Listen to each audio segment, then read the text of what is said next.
Et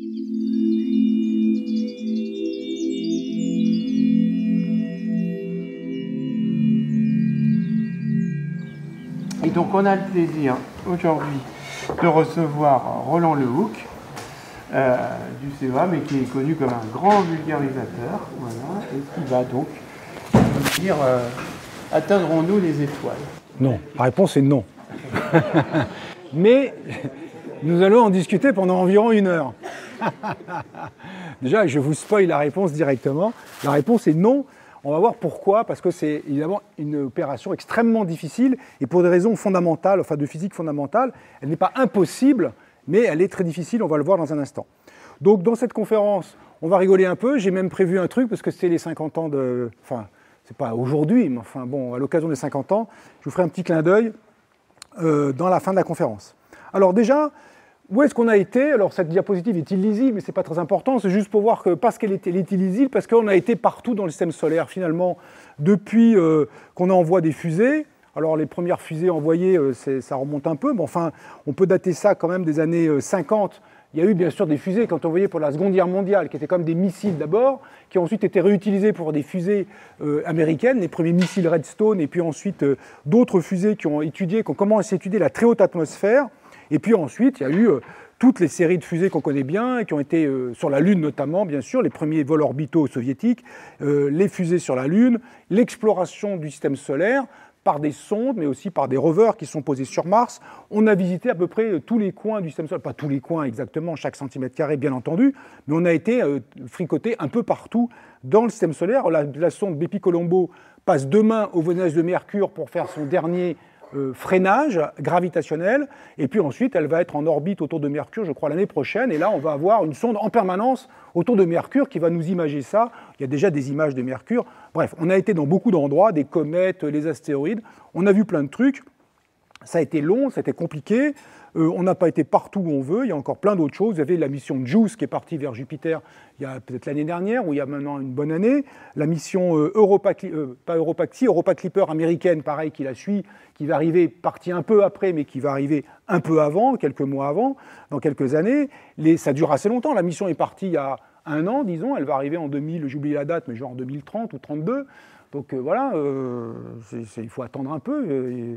Les plus anciens ne verront pas l'arrivée d'Europa Clipper, désolé pour eux. Les plus jeunes verront sûrement des merveilles que nous n'aurons jamais vues.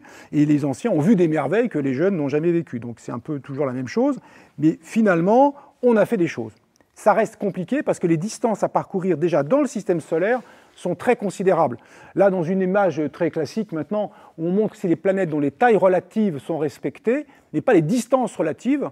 Les échelles de distance ne sont absolument pas respectées, mais les tailles relatives le sont. La Terre est une petite bille, assez grosse si on la compare à Mercure, mais enfin infime par rapport au Soleil, bien sûr, ou à Jupiter et Saturne, les 2 plus grosses planètes.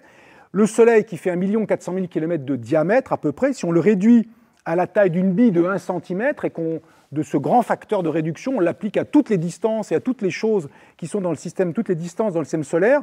Alors la Terre, c'est un point d'imprimerie qui fait 0,1 mm de diamètre à une distance un peu plus d'1 mètre de cette bille de 1 cm. Donc vous voyez que le système solaire Terre-Soleil, ça tient là, quoi, à cette échelle-là. Neptune, la planète la plus lointaine, puisque désormais il y a 8 planètes dans le système solaire depuis 2006, elle est à 30 mètres, donc déjà ça ne tient pas dans la salle, qui est pourtant assez vaste. Les limites du système solaire sont déjà assez grandes par rapport à cette salle, les limites au sens, la dernière planète, la 8e planète du système solaire. L'étoile la plus proche, à cette échelle-là, Proxima du Centaure, se situe à 269 km, en gros vers Paris, vue de Dijon. Je sais pas, hein. Moi, je dis, quand je suis à Paris, je dis à Dijon, vue de Paris. Pour une fois, un peu de symétrie. Paris n'est pas le centre du monde, loin s'en faut. Donc, c'est assez considérable. On voit que l'échelle métrique, à cette échelle-là, la distance métrique entre la Terre et le Soleil devient centaines de kilométriques pour l'étoile suivante. Donc, on se dit, ça ne va pas être facile d'y aller, sachant qu'en plus, à cette échelle-là, la lumière, qui se déplace habituellement à 300 000 km par seconde, à cette échelle, elle fait 2 mm par seconde.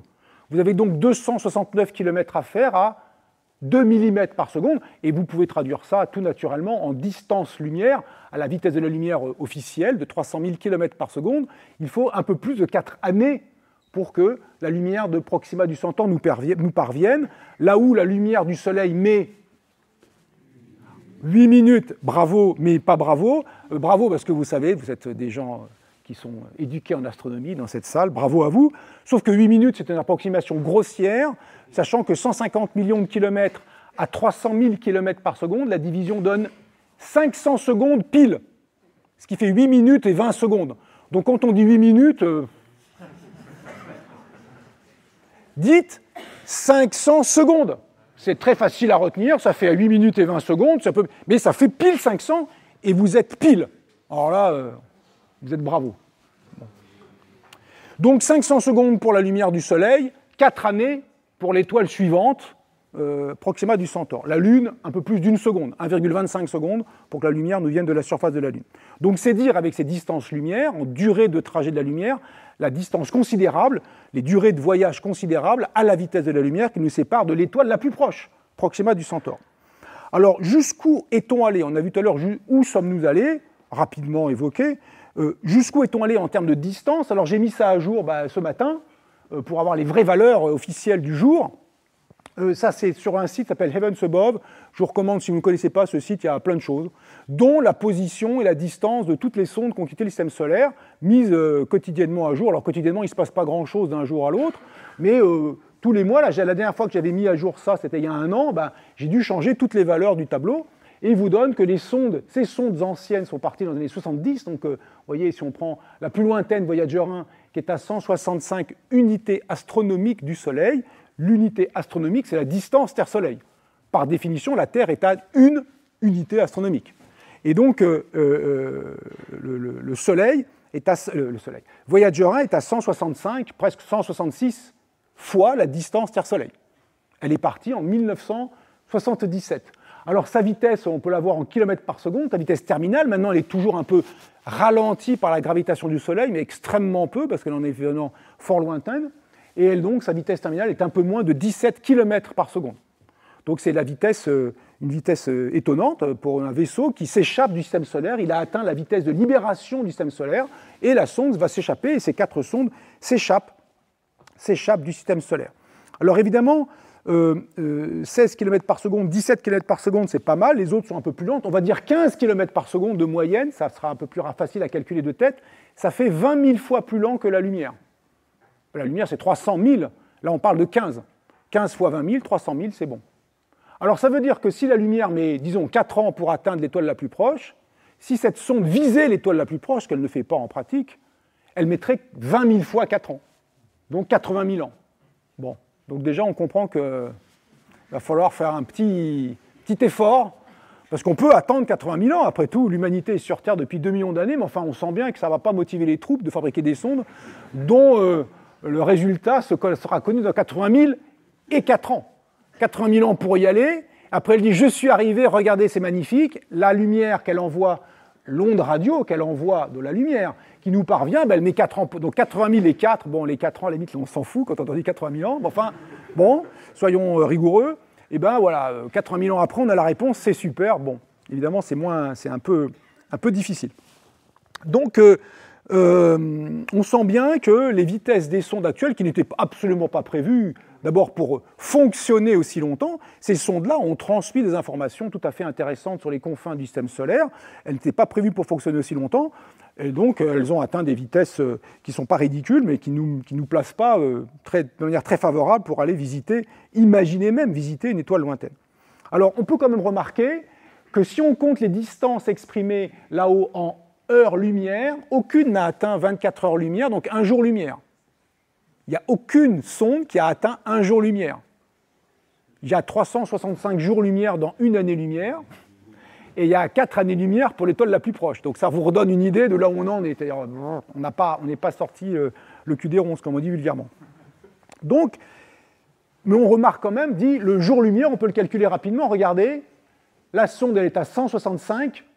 Le jour-lumière, on peut le calculer, ça fait 173 unités astronomiques. Il en manque en gros 7.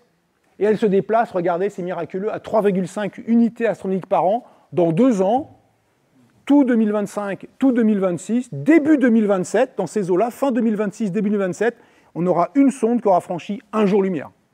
Voilà, il y a encore 2 ans.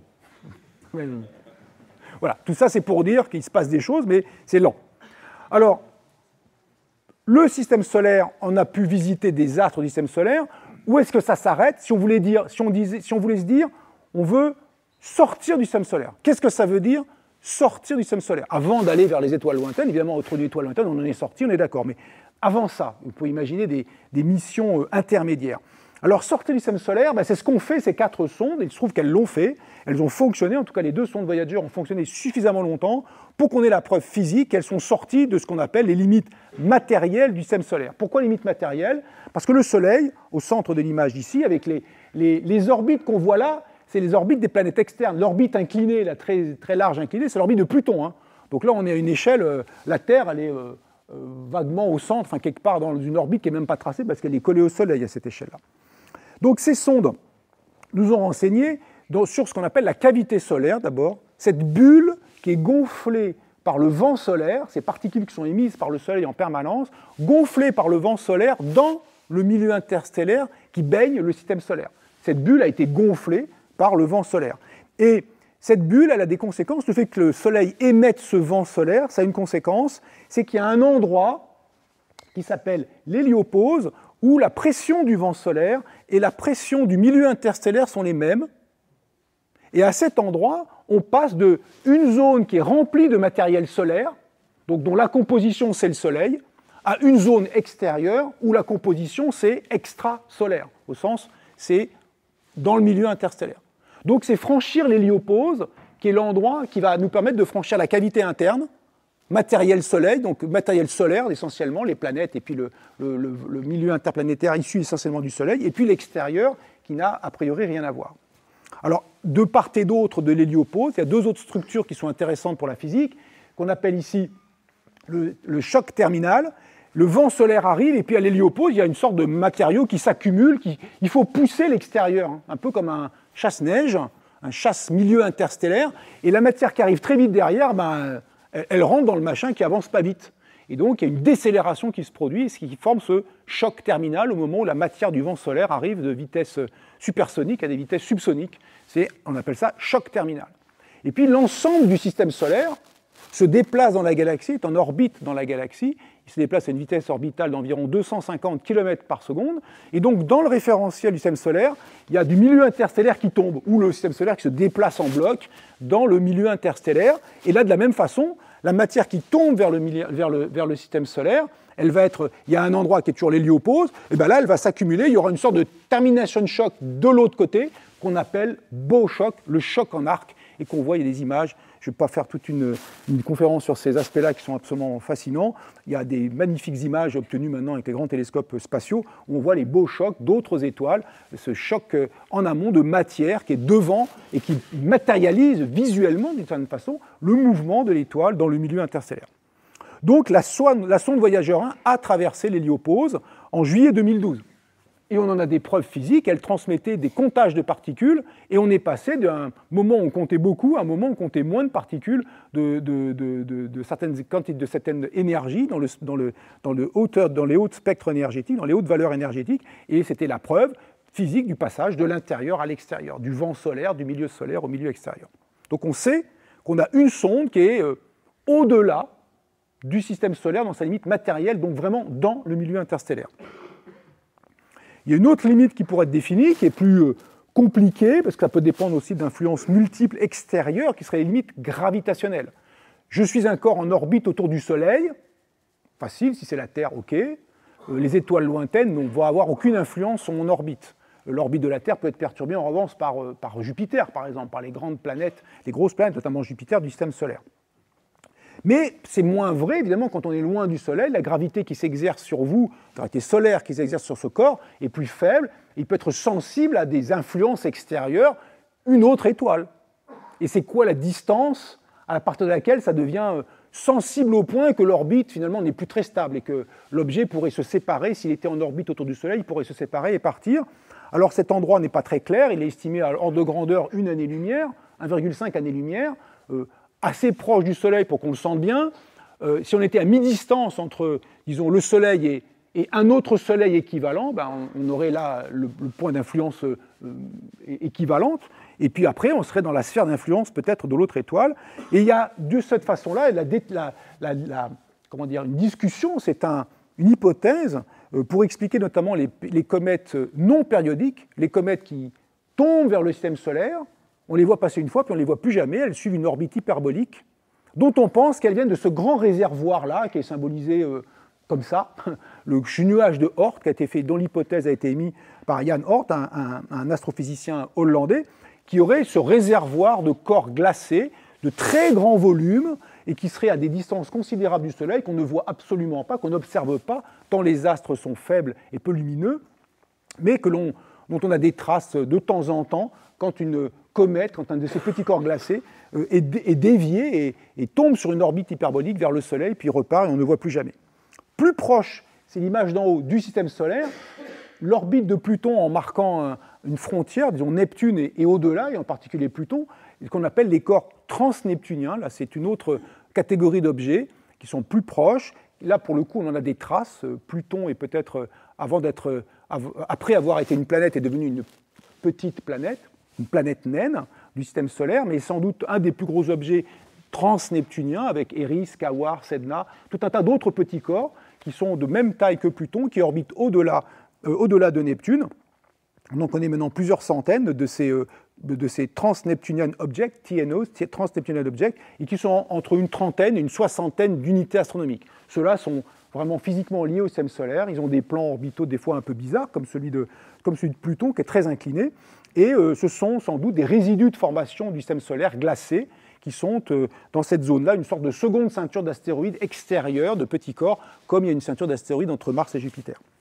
Et puis après, il y aurait ce nuage de Oort, jusqu'à une année-lumière, et on en est, vous voyez, on n'est même pas à un jour-lumière, et il faudrait atteindre 3 centièmes d'année-lumière, donc 3 centièmes d'année-lumière, c'est déjà une dizaine de jours-lumière, on n'en est pas là.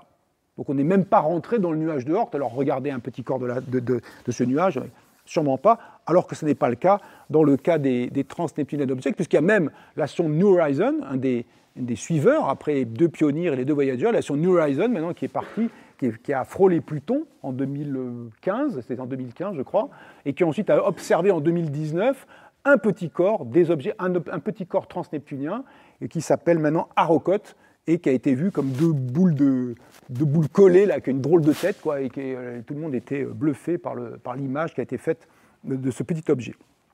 Bref, on a vu des choses, il nous manque encore beaucoup de choses à voir, mais rien que ce volume-là, vous voyez déjà, il est très au-delà de nos capacités, en tout cas, non pas qu'on ne sache pas le faire, mais les durées mises pour explorer ce volume-là vont être si considérables que ça rend les projets un peu compliqués.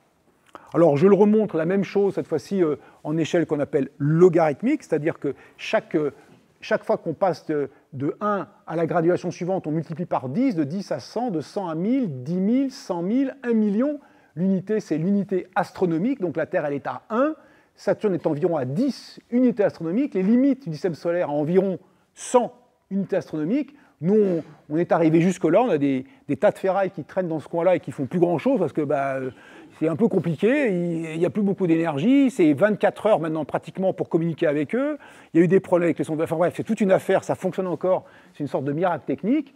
Et puis 1000 unités astronomiques, là on serait vraiment franchement dans le milieu interstellaire, vous voyez qu'on en est encore loin, 10 000, il ne se passe pas grand-chose, alors vous voyez que ça c'est un jour-lumière à peu près vers ici, un mois-lumière, 5000, on est quelque part par là, et puis une année-lumière, non 5000 c'est ça, une année-lumière, c'est dans ces eaux-là, 70 000, donc dans ces eaux-là, une année-lumière, et puis Alpha du Centaure, Proxima du Centaure, à peu près la même chose, à peu près 4 années-lumière. Donc il nous reste du chemin à parcourir. Petite règle pour ceux qui font de l'astrophysique ou de la physique, ou ceux qui aiment bien jouer avec les nombres comme moi, 1 km par seconde, plutôt que d'utiliser en kilomètres par seconde, on peut le traduire en unité pratique pour l'astronomie, c'est 1 parsec par million d'années. Le parsec, c'est 3 années-lumière. 1 parsec par million d'années. Donc si vous faites 10 km par seconde, vous faites 10 parsecs par million d'années. Voilà, c'est pas mal, 10 parsecs par million d'années, mais ça vous met 80 000 ans pour atteindre, enfin un peu plus même, 120 000 ans pour atteindre l'étoile la plus proche. Petit plan des étoiles aussi voisines, c'est toujours amusant de voir. Maintenant on a un plan, alors là la sonde européenne Gaia a fait merveille, a été capable repéré, positionné dans l'espace plus d'1,6 milliard d'étoiles, un catalogue absolument stupéfiant, d'une précision inégalée. Avant, le catalogue précédent, c'est le catalogue Hipparcos, 118 000 étoiles. J'étais vivant, j'ai vu ça apparaître, j'ai dit « Waouh, c'est dément !» Parce que quand j'étais petit, moi, j'utilisais les catalogues qui s'appelaient FK4, par exemple. Pour les plus anciens, ils connaissent peut-être ça. Les catalogues FK4 où il y avait 2000 étoiles dont on avait mesuré la distance explicitement. Les autres, c'était des estimations... je ne vais pas faire injure aux astrophysiciens de l'époque, mais enfin, c'était un peu à la mano. Alors qu'ensuite, 110 000 étoiles avec estimation directe, et maintenant 1,6 milliard d'étoiles, on a une connaissance très précise de notre environnement galactique. Il y a 150, on estime 150 milliards d'étoiles dans la galaxie, donc on a une petite zone finalement autour de nous, mais quand même, ça reste un catalogue stupéfiant. Et maintenant, on a des connaissances très précises du voisinage solaire, donc au sens de la position des étoiles et de leur distance. Donc on a le Soleil au centre, évidemment, dans ce référentiel-là, Proxima du Centaure qui n'est pas loin, puis il y en a tout un tas d'autres, d'étoiles avec des noms variables, Procyon, qui est assez brillante, on la voit en ce moment comme une constellation d'hiver. Procyon, c'est dans le... C'est quoi? C'est le grand chien? Dans le petit chien, c'est Sirius, c'est le grand chien. Hein, pas de conneries ici, sinon je me fais... Sinon je ne sors pas de cette salle. Enfin, si, je sors, mais les pieds devant. Et donc, bon, il y en a tout un tas d'étoiles. Sirius, évidemment, là, on ne peut plus la rater maintenant. Donc, des étoiles qui peuvent être assez brillantes, mais d'autres qui sont plus modestes. Alors, les couleurs trahissent leur type spectral. Les jaunes sont un peu comme le Soleil, les rouges sont des naines rouges, ou des blanches, assez brillantes. Sirius et Procyon sont des étoiles plutôt un peu plus grosses que notre Soleil et plutôt brillantes. Bref, on a un environnement de petites étoiles. Et elles sont typiquement à quelques années-lumière. Là, c'est l'environnement à moins de 12 années-lumière. 3,5, ça fait en fait c'est moins de 4 parsecs ou 5 parsecs. Et puis, on peut s'amuser aussi à regarder une chose. On peut se dire, pourquoi bouger hein? Si les étoiles s'approchent, les étoiles bougent. Si par hasard, dans quelques années, genre 100 000 ans, il y en avait une qui passait à 1 année-lumière de la Terre, du Soleil, pareil. Attendons 100 000 ans avant d'envoyer la fusée, plutôt que de mettre une fusée qui mettra 100 000 ans pour atteindre 4 années-lumière. Attendons 100 000 ans qu'une planète, une étoile à la con, s'approche de nous et on ira. Ça sera plus rapide. Bon, alors, peine perdue. Sur ce diagramme ici, alors 0, c'est le départ de la sonde Voyager.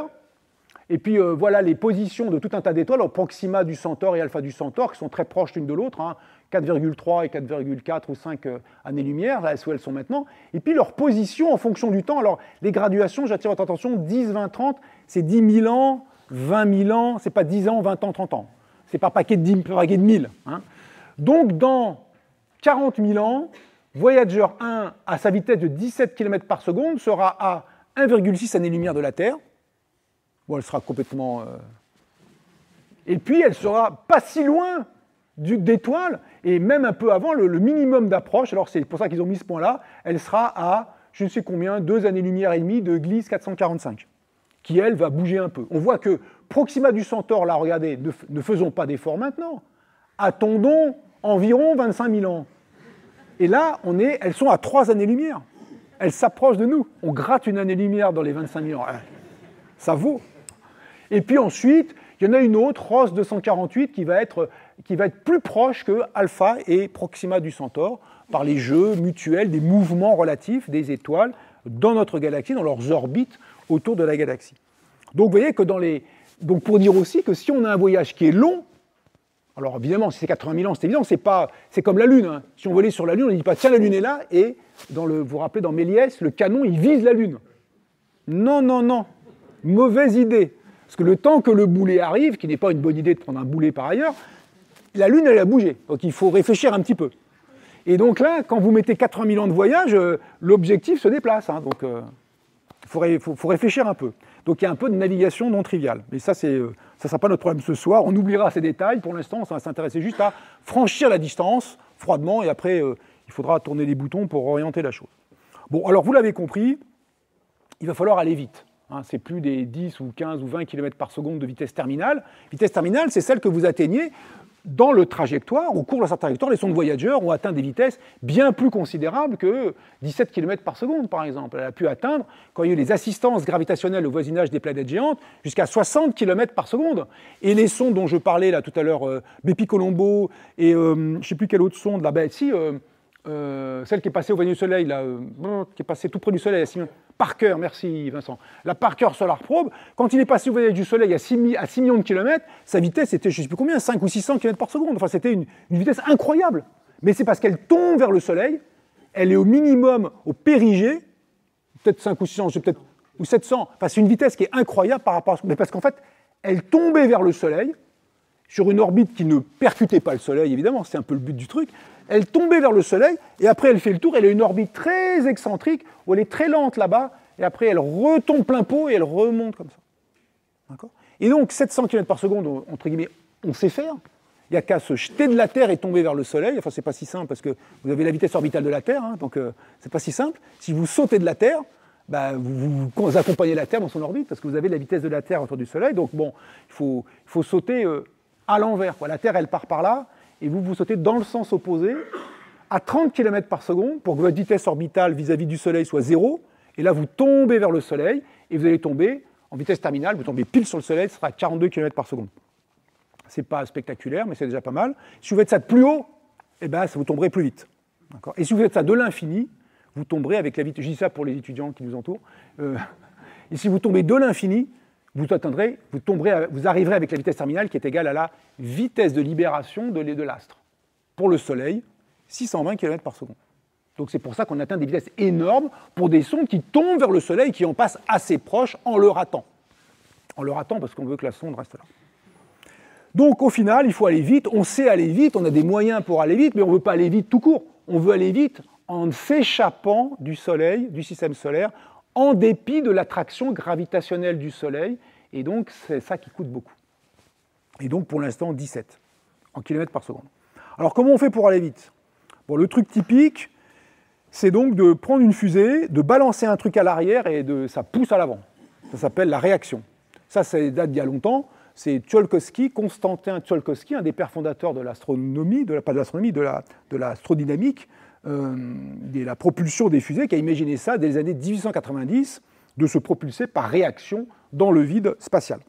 Alors, je vous fais grâce, donc on prend une masse, on prend une petite masse, j'ai appelé DM, pour les professionnels ici, on prend une petite masse, on la jette très vite, et la grosse masse, elle gagne un peu de vitesse. Elle gagne un peu de vitesse de l'autre côté. D'accord ? Il y a un petit bilan à faire qu'on appelle de quantité de mouvement dans l'affaire.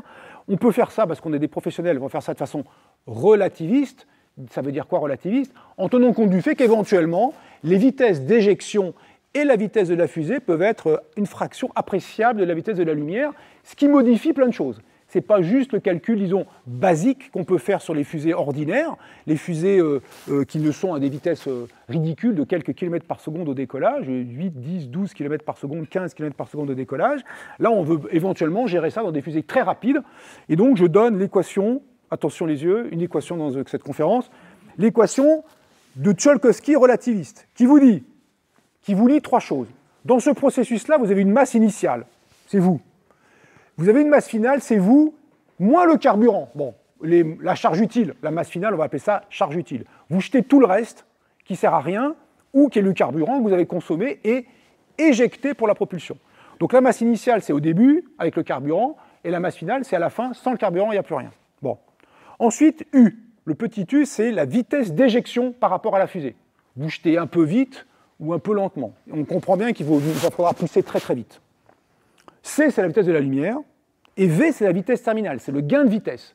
Vous avez une masse initiale, vous connaissez la masse finale, donc, entre guillemets, la différence des deux, c'est la masse de carburant que vous avez utilisée.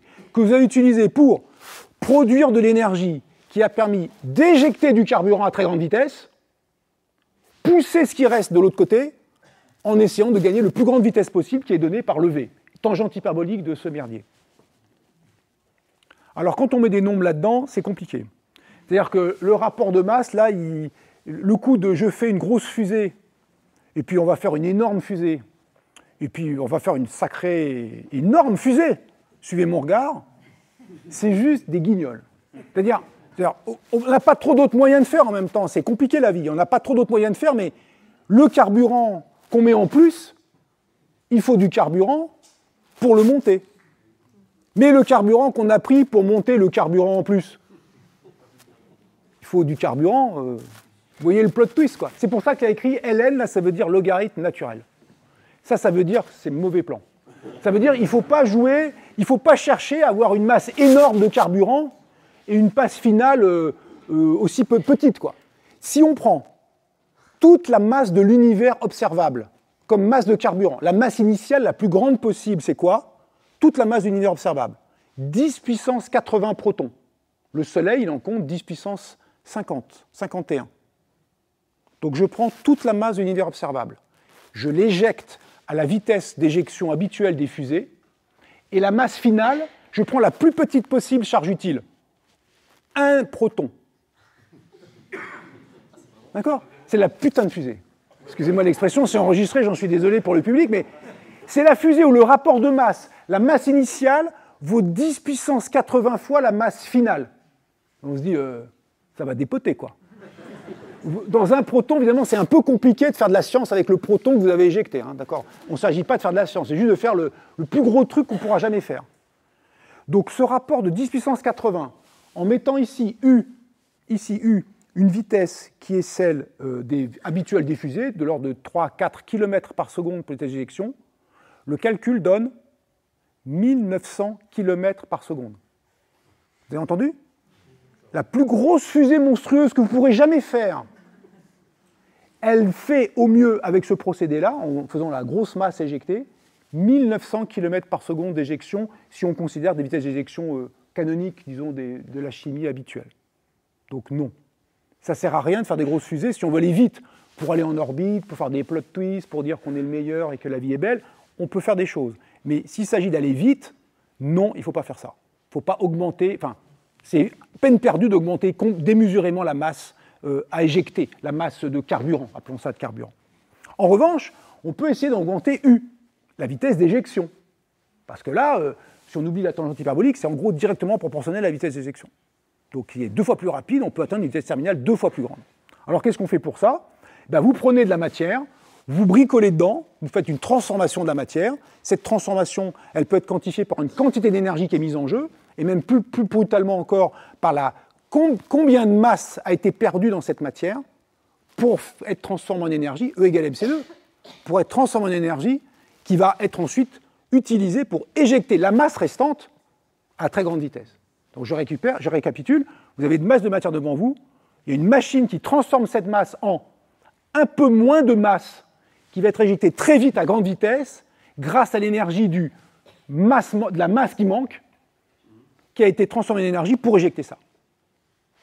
Vous avez compris l'idée? Voilà la formule. Voilà le résultat. Si vous faites de la chimie, en chimie, vous me direz, mais qu'est-ce qu'il nous dit le Hooke? En chimie, la masse, c'est la même avant-après. Ça, c'est camarade Lavoisier.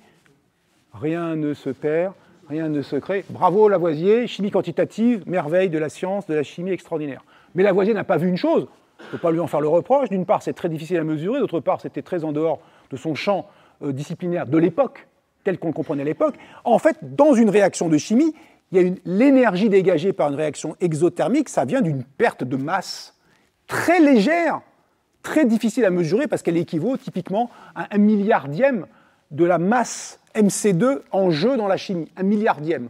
Donc si on avait 1 gramme de matériau réactif, il y a 1 milliardième de gramme qui a disparu dans l'opération. Alors quand on mesure avant les composants avant et les produits après, on trouve la même chose, 1 milliardième près, on ne le voit pas ou pas très facilement.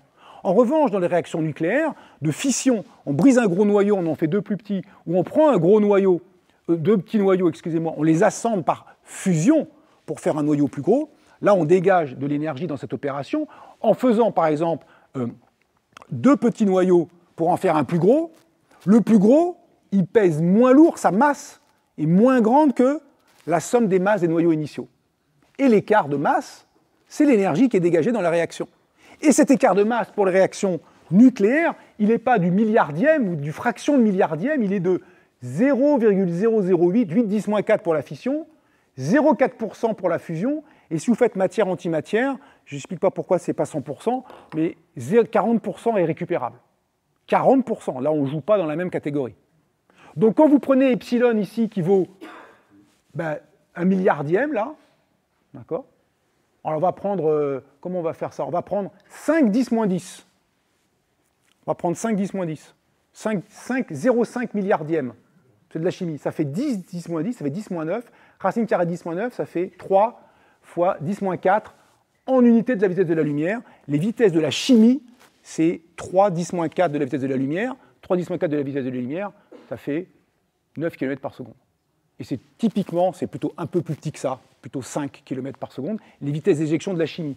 Si à la place de epsilon égale ridicule, vous mettez 0,0008, ça fait des vitesses d'éjection qui sont de l'ordre de 4% de la vitesse de la lumière, 9% et 80% de la vitesse de la lumière. Waouh! Alors là, on a compris l'idée. D'accord? On sait où il faut mettre ses moyens. Il faut plutôt faire de la si on veut envoyer des trucs qui sortent vite, des vitesses d'éjection grandes, pour avoir des rapports de masse initiale sur masse finale pas trop délirants, il faut éjecter vite. Et pour éjecter vite, il faut extraire une grande quantité d'énergie de masse pour éjecter le résidu à très grande vitesse. Et avec antimatière, c'est bonnard, mais l'antimatière n'existe pas à l'état naturel, de manière stable, donc il faut la produire avant, donc c'est compliqué. Alors le projet Daedalus 73-78, c'est un projet de la British Interplanetary Society. Ils avaient imaginé ça, voilà un vaisseau. Alors là, les échelles ne sont pas très claires. Là, le diamètre ici, c'est 50 mètres. C'est le premier étage. Ça, c'est le deuxième étage. Ça, c'est la charge utile. La charge utile, c'est 450 tonnes seulement. Enfin, seulement, c'est déjà pas mal.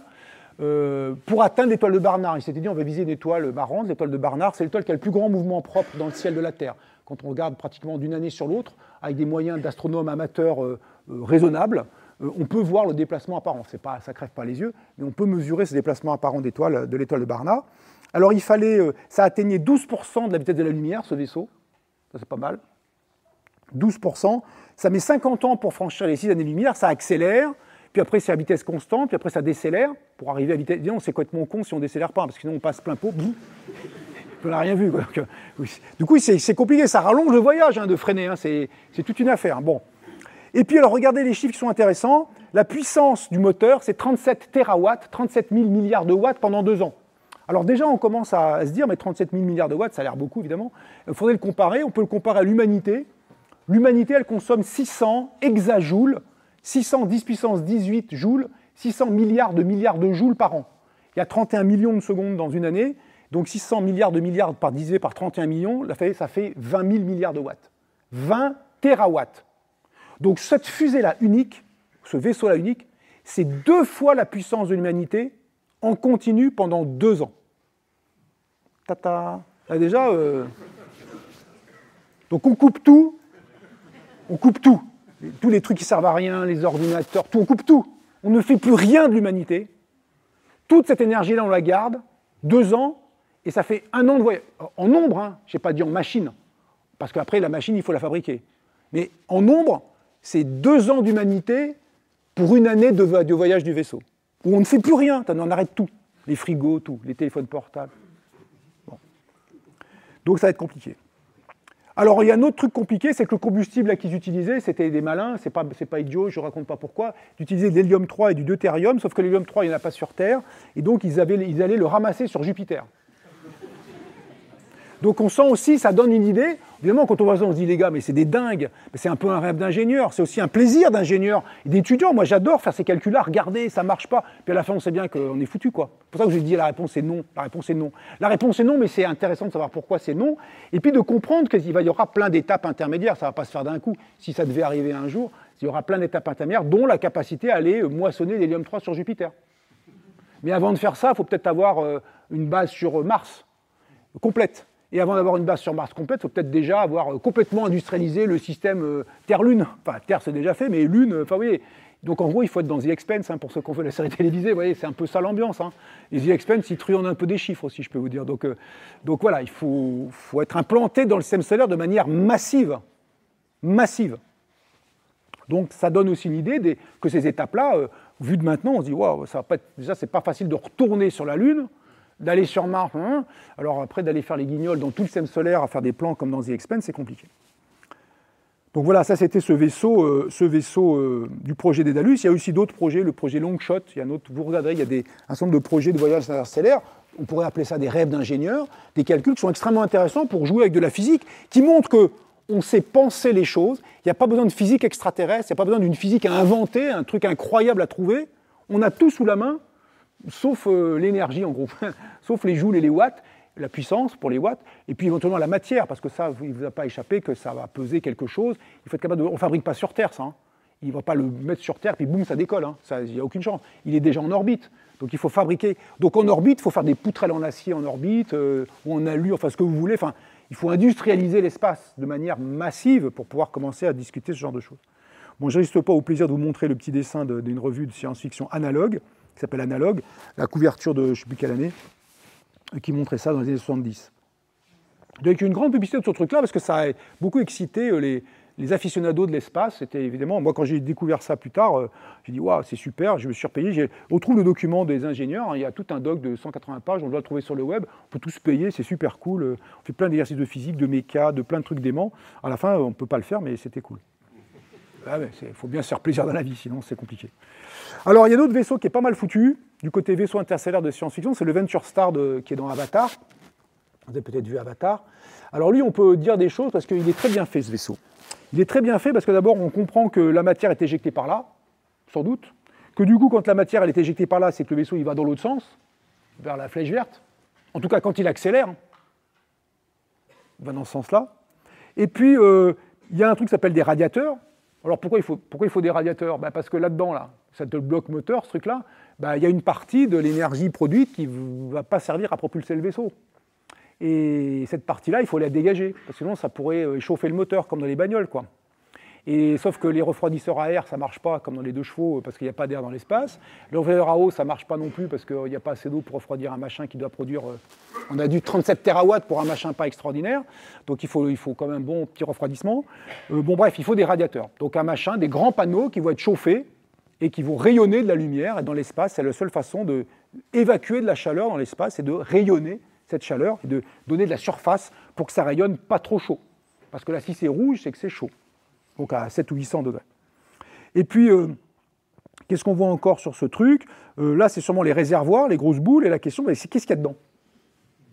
Évidemment, les mecs comme moi, ils disent qu'est-ce qu'il y a dedans? Alors, on peut faire une enquête. Alors d'abord, on a les performances du vaisseau, parce que ça, c'est dit dans le film. Au début du film, ils nous disent, d'abord, on sait qu'ils vont sur Alpha du Centaure, enfin... Pandora, le monde Pandora est en orbite. Pandora, ici, est en orbite autour de Polyphème, une planète, une géante gazeuse qui ressemble beaucoup à Jupiter, qui est en orbite dans le système d'Alpha du Centaure, c'est dit dans le film. Donc on sait qu'ils ont franchi 4,37 années-lumière. Et puis le voyage, c'est dit au début, il a fait 5 ans, 9 mois et 22 jours. Alors si on ne réfléchit pas trop et qu'on fait une division brutale, 4 années-lumière de distance pour faire rond, 6 ans de voyage pour faire rond, 4 divisé par 6, 2 tiers de la vitesse de la lumière. Voilà la vitesse moyenne du vaisseau. Déjà, ça envoie. C'est beaucoup mieux que le projet Daedalus, hein, qui était à 12% de la lumière. Alors on peut dire, du coup, c'est quoi la coco? Alors pour ça, c'est pas très compliqué. L'équation que j'ai montrée tout à l'heure, V sur C égale tangente hyperbolique de tout ça, on peut la tracer pour les différents modes, les différentes vitesses d'éjection. Alors voilà, je la trace. Si vous utilisez la fission, voilà la vitesse terminale 20%, 40%, 60%, 80% et 100%, donc la vitesse de la lumière, en fait, en pratique, qu'on va tangenter sans l'atteindre. Là, c'est la vitesse en unité de la vitesse de la lumière. Horizontalement, le rapport masse initiale sur masse finale. Là, il vaut 10, là, il vaut 100, là, il vaut 1000. Ça, c'est fission, fusion, et ça, c'est si c'est antimatière. Donc l'antimatière, on tend vers la vitesse de la lumière, on s'en approche infiniment près par en dessous, mais on tend vers. Donc maintenant, on peut dire la vitesse du Venture Star, vite calculée comme ça sur le gaz. On peut faire une analyse bien plus détaillée. La vitesse maximum, il se trouve que c'est à peu près 2 tiers de la lumière. Donc là, c'est la vitesse que vous voulez atteindre. Et si vous faites par de la fission, par exemple, quel est le rapport de masse? Il faut que cette courbe-là, quand est-ce qu'elle croise celle-ci? Donc quelque part par là-bas. Et donc 10, 100, 1000, 10 000, enfin voilà. Un zillion de rapports de masse. Un zillion, qui est un nombre assez grand, qui n'existe pas, mais qui est grand, faites-moi confiance. Bref, on sent bien que fission et fusion, c'est compliqué, alors que regardez, pour antimatière, poup, ça croise direct là. Et le rapport de masse que ça donne, si on regarde le truc qui est en dessous, c'est même pas 3. On va dire 3 en chiffre rond. Ça veut dire que vous avez 3 fois plus de masse initiale que de masse finale, donc quand vous avez 3 kg de vaisseau au début, il y a 2 kg de matière à réagir et 1 kg de vaisseau, de ferraille. Et dans les 2 kg de matière à réagir, il y a 1 kg de matière et 1 kg d'antimatière. Donc c'est pas compliqué pour le Venture Star, il y a 1 kg de matière, 1 kg d'antimatière, 1 kg de vaisseau. Et avec ça, c'est parti mon kiki. Bon, après, il y a quelques détails techniques sur lesquels je passe, mais essentiellement, vous avez le truc. Alors, le problème, c'est le kilo d'antimatière, d'où il sort. Ça, c'est un premier problème. Je rappelle que les usines à antimatière, enfin, je n'ose appeler ça des usines, mais les endroits où on produit l'antimatière à G continu, c'est de l'accélérateur du CERN.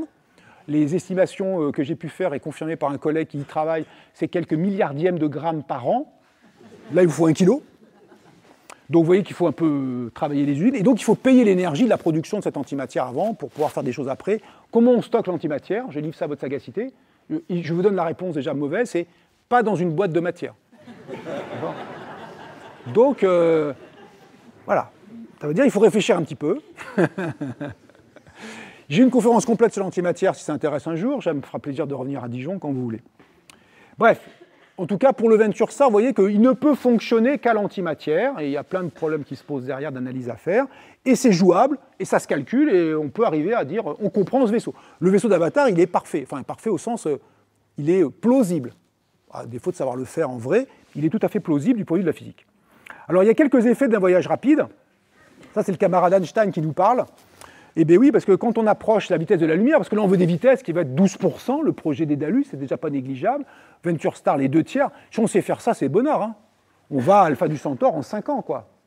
Alors 5 ans, 9 mois et 22 jours.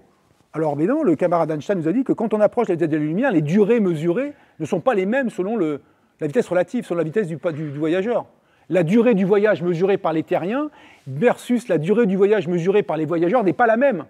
Donc, je vous fais grâce des détails, mais 59 mois et 22 jours, c'est qui les mesure?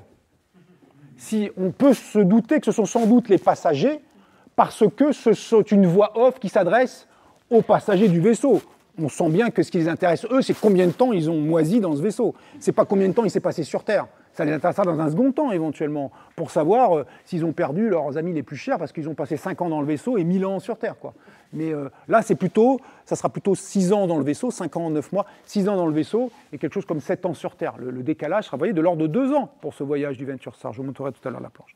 Donc il y a des problèmes de durée, il y a des problèmes d'effet Doppler, le fait que quand on regarde une source lumineuse, eh bien, elle n'a pas le même spectre, la même couleur, disons. C'était une source lumineuse qui était blanche, eh bien, si elle s'approche de vous, vous la verrez légèrement plus bleue qu'elle n'est en réalité, et si elle s'éloigne de vous, elle sera légèrement plus rouge qu'elle n'est en réalité. Cet effet Doppler-Fizeau, en fait, qu'on connaît sur le son. Sur le son, les sons aigus, quand on s'approche, devient plus grave quand on s'éloigne, et qui n'est ni l'aigu ni le grave, ne sont le son réel de l'engin, parce qu'il est mobile par rapport à vous. Il a une vitesse relative par rapport à vous.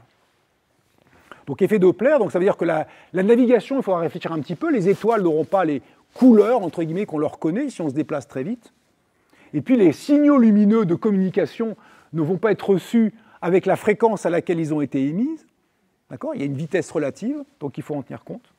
Et puis il y a un truc qui s'appelle aberration des angles, l'idée que la direction d'une source de lumière n'est pas la même si vous êtes là, je la vois comme ça, je suis fixe par rapport à cette source là-haut, elle est là, mais si maintenant je me déplaçais à grande vitesse par rapport à la même source, je la verrai dans une autre direction. Et ça change beaucoup. Alors, ce qu'on voit en dessous, là, dans Star Wars, je dis vitesse lumière, et boum, non, mais c'est joli. Mais non, mais il y a un truc assez spectaculaire qu'on peut faire. Vous montrer ces images qui ont été calculées par mon ami camarade Alain Rios, des collègues Alain Rios-Mélo, qui travaille à l'Institut d'astrophysique de Paris. Il a dû peut-être vous faire ici une intervention sur les trous noirs, etc. Vous connaissez Alain. Il m'avait filé de cette série-là, qui est simplement un fond de ciel, avec au centre, pour ceux qui l'ont reconnu, Epsilon de l'Éridan, la sable. On ne voit pas l'Éridan depuis la Bourgogne, on est d'accord, mais quand même. On reconnaît facilement Orion, quand même. Ah, voilà. On voit les vrais professionnels. Et donc, Epsilon de l'Éridan, c'est un détail, c'est une étoile qui est communément utilisée dans la science-fiction parce qu'elle n'est pas très lointaine, une douzaine d'années-lumière, mais surtout qu'elle a la vertu d'avoir un spectre solaire, d'être une étoile de type solaire. On a longtemps pensé qu'il pouvait y avoir des planètes autour d'elle qui seraient habitables. On n'en est pas très sûr maintenant, mais en tout cas, voilà, c'était une cible favorite dans la science-fiction. Et maintenant, regardez ce qui va se passer. On va faire défiler les images. Ça, c'est le ciel si on est fixe. On est sur la Terre, voilà le ciel. Et maintenant, j'ai un vaisseau qui va aller à 10% de la lumière, première image. 20% de la vitesse de la lumière, deuxième image. 30%, 40%, 50, 60, 70, 80, 95, 99. Parce qu'on ne peut pas atteindre 100. Et qu'est-ce que vous allez voir? Le ciel perçu dans le vaisseau, et vous avez en tête l'image du ciel perçu depuis la Terre. C'est parti. Regardez l'effet que ça fait. ce n'est pas le vaisseau qui accélère, hein. C'est à chaque image correspond une vitesse, et l'impression que ça donne, si on augmentait cette vitesse, c'est que les étoiles se rapprochent dans la direction où vous allez. Les étoiles rentrent dans votre champ de vision, comme si d'habitude, les choses qui rentrent dans le champ de vision, c'est quand je me recule de l'objet. L'impression que ça donne, c'est que je me recule du ciel, parce que rentrent dans mon champ de vision des astres qui n'y étaient pas, alors qu'en réalité, je me déplace plein pot dans la direction centrale de l'image, à des vitesses si considérables que ça modifie très considérablement aussi donc la direction perçue des astres. Et j'aurai de plus en plus d'astres perçus vers l'avant et de moins en moins perçus vers l'arrière du vaisseau. Il faut mettre les hublots à l'avant. Mais les hublots à l'avant, c'est là où tombe toute la matière interstellaire, vous êtes à 2/3 de la lumière, et donc c'est là où vous en prenez plein la gueule de particules énergétiques, et là c'est là où vous mourrez en restant devant la vitre. Donc s'il ne faut pas être là, bon bref, c'est compliqué. Donc il faut une caméra à l'avant, et vous la regardez à l'arrière. D'accord ? Donc cette idée-là, ça montre aussi qu'il y aura des difficultés qui vont se poser. On a dit techniques, elles sont très, très nombreuses déjà, on en a évoqué quelques-unes, mais là, des difficultés de navigation, appelons ça comme dans la science-fiction, d'astronavigation ou de cosmonavigation. La carte du ciel avec laquelle vous partez, d'abord, il vaut mieux qu'elle soit numérique, et puis qu'on la recalcule à chaque fois, puis les étoiles se déplacent, et puis c'est pas les mêmes couleurs, et puis c'est le bordel, quoi. Enfin, il va falloir réfléchir un peu, quoi. C'est pas le paysage reste le même, indépendamment de mon mouvement. Donc ça, c'est aussi un point qui est assez important à avoir en tête, cette histoire de dilatation des durées. Alors, si on reprend le Venture Star et son voyage vers Alpha du Centaure, et les paramètres qui sont donnés là, donc il nous donne deux informations. La durée propre, ça veut dire la durée mesurée dans le vaisseau. Et la durée terrestre, on ne sait pas. Mais on sait la durée mesurée dans le vaisseau. Deuxième information, la distance parcourue. Ça, c'est important. Et puis, le plan de vol du vaisseau, on ne le connaît pas, mais on peut supposer que c'est un plan de vol canonique où ils accélèrent, la vitesse augmente, après il y a une vitesse de croisière, c'est constant, et après la vitesse diminue pour arriver à vitesse nulle à leur objectif. Donc ça augmente, c'est constant, ça diminue. Dans ce plan de vol-là, il y a deux paramètres importants, la durée du vol de croisière et la durée qu'on va supposer identique de l'accélération et de la décélération. Donc ils accélèrent pendant une certaine durée, que j'appelle, mettons, taux 1, constant, pendant une durée de vol de croisière, et après ils décélèrent pendant taux 1 aussi. Ils décélèrent de la même façon. Et on peut prendre pour hypothèse, mais c'est à titre d'hypothèse, que leur accélération, c'est une gravité terrestre. Ça a des vertus, une gravité terrestre, c'est que dans le référentiel du vaisseau, vous aurez l'impression d'être sur Terre. Si vous vous déplacez, vous subirez la même gravité que la Terre, ce qui est confortable pour les passagers. Sinon, ils sont en apesanteur pendant toute la durée du vaisseau, une gravité plus faible, et c'est embêtant parce qu'à la fin, ils sont tout cassés, comme Thomas Pesquet quand il revient après 6 mois d'espace, et là, ils ont 6 ans de voyage, donc ils sont tout cassés, donc ils ne descendent pas. On veut qu'ils descendent, enfin, vous voyez, il faut qu'ils arrivent vivants et utilisables. Bon. Donc, on va supposer ça. Alors, si on fait ces hypothèses-là, vous voyez que j'ai deux inconnus dans mon plan de vol, la durée d'accélération qui est aussi celle de la décélération, et la durée du vol de croisière. Ça, c'est deux inconnus. Je suppose l'accélération, arbitrairement, 1g, et j'ai deux quantités que je connais, la distance et la durée propre. J'ai deux inconnus, j'ai deux trucs connus. En physique, on dit, ça va le faire. Il faut écrire les bonnes équations et en chier un peu, mais on va trouver la réponse. On va trouver les deux trucs qui manquent, et une fois que j'ai ça, je calcule tout. Et la fille, c'est fini. Si j'avais deux inconnus et 3 trucs connus, bon, c'est bien. Ça veut dire qu'il y aurait les trucs connus, ils sont liés entre eux, en fait. Mais si j'avais 5 inconnus et 2 trucs connus, ça ne marche pas. Il faut bosser. Il faut trouver plus de trucs connus, plus d'observables, plus de quantités connues pour résoudre le système, comme on dit. Alors, quand on fait ça, voilà les résultats qu'on trouve. Donc, on se dit, si je regarde ça en durée vaisseau, la mise en accélération ou décélération, la même durée, 0,8 ans, vol de croisière, 4,3 ans, pour 5,8 ans, ça fait 59 moins 2 jours, 5,8 ans de durée totale. On peut transcrire ça en durée terrestre ensuite, et puis des distances parcourues, donc on accélère pendant 0,32 années-lumière, après vol de croisière pendant 3,73 années-lumière, et après on décélère pendant 0,32 années-lumière.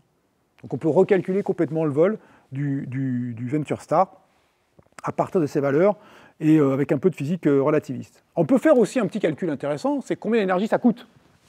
Parce que maintenant, c'est tout, on a tous les paramètres. J'ai mis l'hypothèse, une gravité terrestre d'accélération. Si je mets une accélération plus faible, ben, je vais accélérer comme un malade très longtemps, et puis après, je vais avoir un pôle de croisière un peu plus court, puis après, je vais décélérer. Et puis, si je n'accélère pas assez, ben, j'arriverai jamais à faire la durée qui est là. Il n'y aura pas de solution, parce que je n'ai jamais été assez vite, quoi. Donc, on voit qu'avec ça, on peut comprendre qu'il faut quand même accélérer un minimum. J'avais mis un G pour des raisons de confort des passagers. Alors, si on fait les calculs d'énergie maintenant, l'énergie pour ce voyage, cet unique voyage-là, qui est présenté, qui est plausible, c'est 122 000 ans de consommation terrestre d'énergie actuelle. Donc là, si on coupe tout pendant 122 000 ans, on en fait un gros tas, on met tout ça dans le Venture Star, j'oublie sur les détails techniques encore une fois, et paf, on a fait le voyage. Donc là, on comprend encore une fois, vous voyez que le point n'est pas tant, est-ce qu'on prend un moteur antimatière, mais comment on stocke l'antimatière, ou la fusion inertielle à l'hélium 3, ou je ne sais pas quoi, en fait, on s'en fout. Le point, c'est, on n'a pas l'énergie nécessaire. Il faut 120 000 ans d'énergie. C'est un truc de physicien très fondamental, ça. Tu n'as pas l'énergie, tu ne feras pas la transformation. En physique, l'énergie, ça mesure la capacité d'un système à faire des transformations. Vous n'avez pas l'énergie, vous ne ferez pas la transformation. Et si vous l'avez, on peut commencer à discuter, mais il y a des plot twists. Parce qu'il faut la débiter au bon rythme. Hein, ce n'est pas suffisant. Hein. Parce que l'énergie, là, pour casser cette table, imaginons qu'il faut 1 milliard de joules. Probablement plus que ça, mais imaginez 1 milliard de joules. Et que ça, c'est 1 joule. 1 joule. Je fais ça 1 milliard de fois. Est-ce que j'ai cassé la table? On sent bien que non, quoi. J'ai juste, si je fais ça une fois par seconde, à part mon doigt qui va être détruit dans pas longtemps, je fais ça une fois par seconde, 1 milliard de secondes, vous savez combien ça fait? 30 ans. Donc déjà, on va passer 30 ans à vérifier ça. Ok, donc on est convaincu, hein, on est d'accord? Donc ça ne va pas la casser, et pourtant, ça ne fait pas de doute que si je suis assez motivé et soutenu moralement, je vais être capable de taper 1 milliard de fois comme ça, quoi. On est d'accord? On fait ça, vous me croyez? Dans 30 ans, je serai peut-être plus très bien, mais bon. D'accord? Donc je fais ça, et je ne vais pas arriver à la casser. Et pourquoi? Pourtant, j'ai l'énergie, quoi.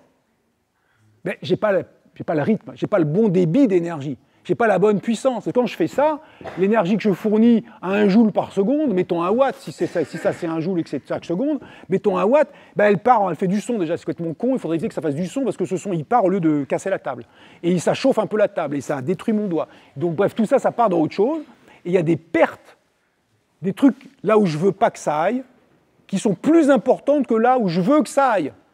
Et donc il faut envoyer beaucoup plus pour que ce qui part, ben, il y en a toujours qui part, mais qu'il en reste suffisamment pour que ça pète la table. Donc si le 1 milliard de joules, je le mets en un seul coup, là peut-être ça va casser la table. D'accord? Donc ce qui compte, c'est à la fois l'énergie et le débit d'énergie, le rythme auquel vous fournissez l'énergie, et donc là la puissance. Donc de l'énergie, il faut 122 000 ans, et la puissance, il faut, je ne veux pas donner, mais c'est beaucoup de térawatts. Voilà, beaucoup trop. Au final, on est foutu, pour de la physique fondamentale. Mais on peut se marrer à faire les calculs. Et je vous engage à les faire pour ceux qui en ont envie, ceux qui en ont les moyens, parce qu'il faut quand même avoir un peu de science dans les pattes, hein, de techniques calculatoires, de relativité restreinte, pas délirante, mais enfin voilà, il faut connaître un peu de science, mais ce n'est pas facile à faire.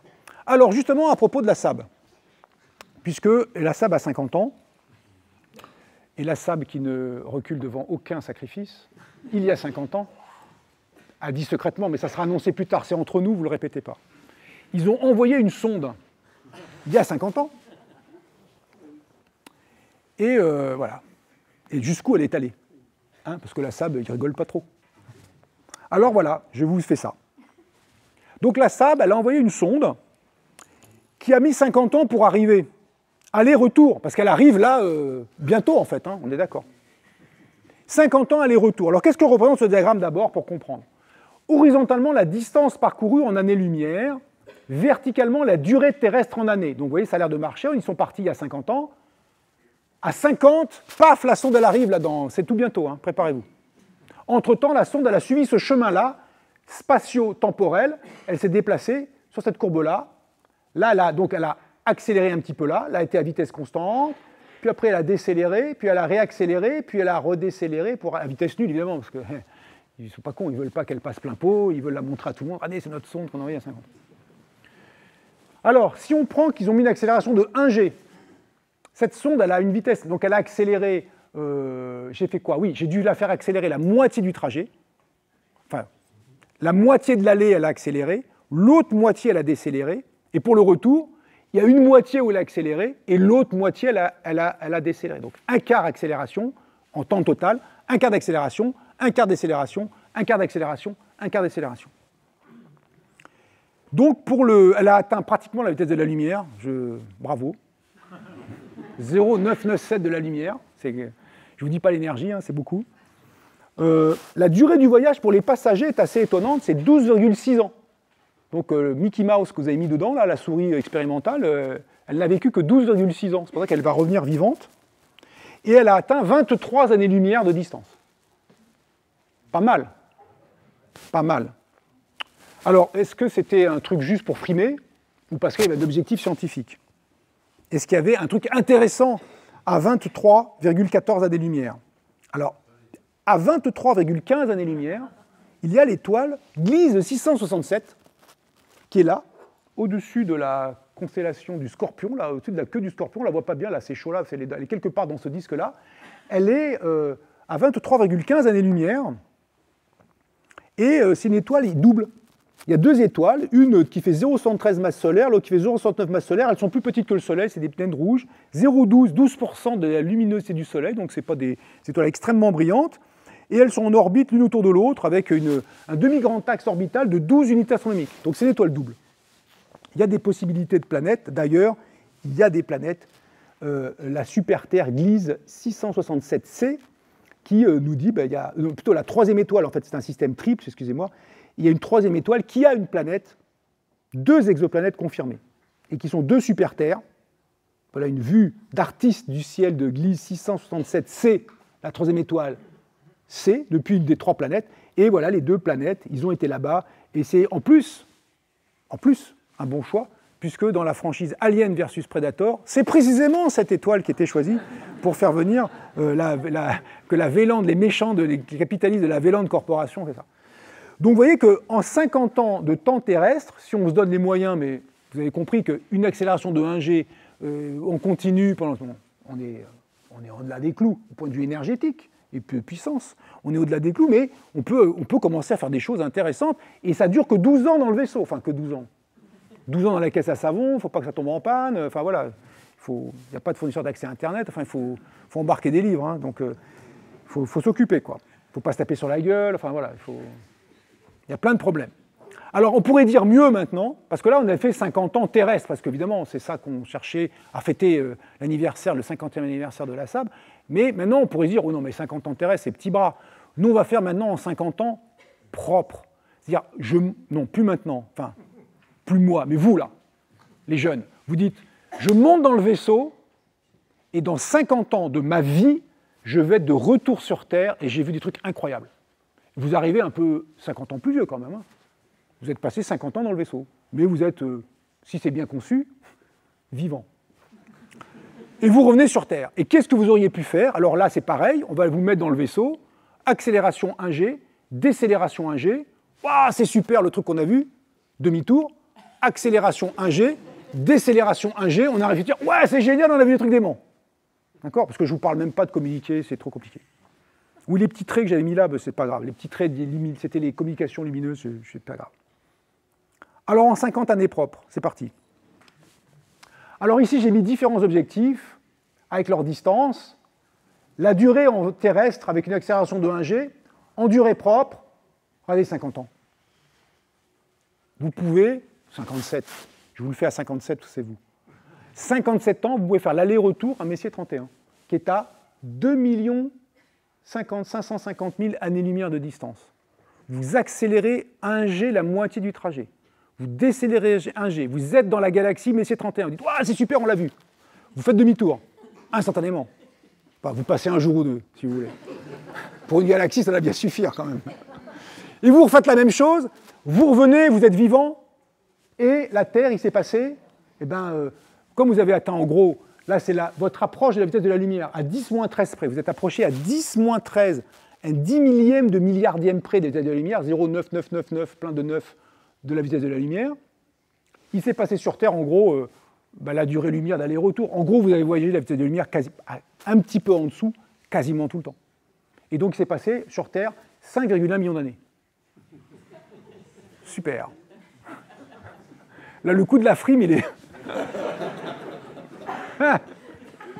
Qui sont ces êtres avec des dents pointues? Vous voyez, donc Donc là, c'est je pars, je suis un homme préhistorique ou un Homo erectus, enfin je ne sais même pas, Homo erectus, c'est même pas il y a 5 millions d'années, je suis qu'est-ce qu'il y a un néandertalien, avant néandertalien, ma culture est vaine. Enfin bref, vous partez dans vous prenez un des premiers hominidés, il a le temps de faire l'aller-retour depuis, en comptant l'apparition des hominidés jusqu'à maintenant, pour aller jusqu'à Alpha du Centaure, pas Alpha du Centaure, à Messier 31. Donc ça donne, voyez, ça donne un peu une idée, ça donne une idée. Alors, la distance franchie, alors pourquoi j'ai dit... non, là, il y a un problème, c'est pas le bon truc. C'est pas en 50 ans de temps propre, durée propre aller-retour. Voilà, j'ai dû me tromper sur ça. Bon, j'enlève ça, je recule. J'ai dû faire une confusion. Donc, on peut faire des trucs incroyables, on peut calculer des trucs incroyables, on peut se faire plaisir à des trucs incroyables, ça évidemment, faire des calculs incroyables, on peut jouer avec la physique, c'est aussi très plaisant, on peut raconter des âneries et c'est rigolo aussi, mais vous avez bien compris, je vous l'avais dit dès le début, hein, je ne vous ai pas roulé avec cette conférence. La réponse est non. Voilà. Voilà. Mais bon voyage quand même. Merci à vous.